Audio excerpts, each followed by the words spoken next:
কুমিল্লার নাঙ্গলকোট উপজেলা উন্নয়ন সংগ্রাম পরিষদের সভাপতি আবু সাইম আজাদের পরিচালনায় নাঙ্গলকোট পৌরসভা সহ উপজেলার ১৬টি ইউনিয়নের সদ্য বন্যায় ক্ষতিগ্রস্ত মানুষদের মাঝে ত্রাণ ও রান্না করা খাবার সামগ্রী বিতরণ কার্যক্রম চালু রয়েছে।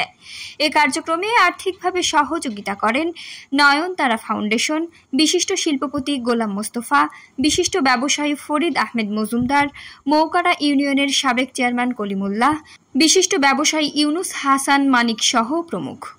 এ কার্যক্রমে সহযোগিতা করেন ঢাকাস্থ নাঙ্গলকোট উপজেলা ছাত্রদলের আহ্বায়ক কামরুল হাসান নাফিস, সদস্য সচিব মোহাম্মদ আয়াতুল্লাহ, যুগ্ম আহ্বায়ক ইঞ্জিনিয়ার আবদুল্লাহ আল মামুন, উপজেলা ছাত্রদল নেতা মোহাম্মদ কাউসার আলম, পৌরসভা ছাত্রদলের নেতা ইসমাইল হোসেন সাগর সহ নাঙ্গলকোট উপজেলা ও পৌরসভার যুবদল ও ছাত্রদল নেতৃবৃন্দ। নাঙ্গলকোট উপজেলা উন্নয়ন কমিটির সভাপতি বলেন, তাদের এই মানবিক কার্যক্রমের প্রথম পর্যায়ে পৌরসভার সহ ১৬টি ইউনিয়নের ১৬,০০০ মানুষের মাঝে রান্না করা খাবার সহ ত্রাণ সামগ্রী বিতরণের মাধ্যমে কার্যক্রম শুরু এবং ধারাবাহিকভাবে এই কার্যক্রম অব্যাহত থাকবে।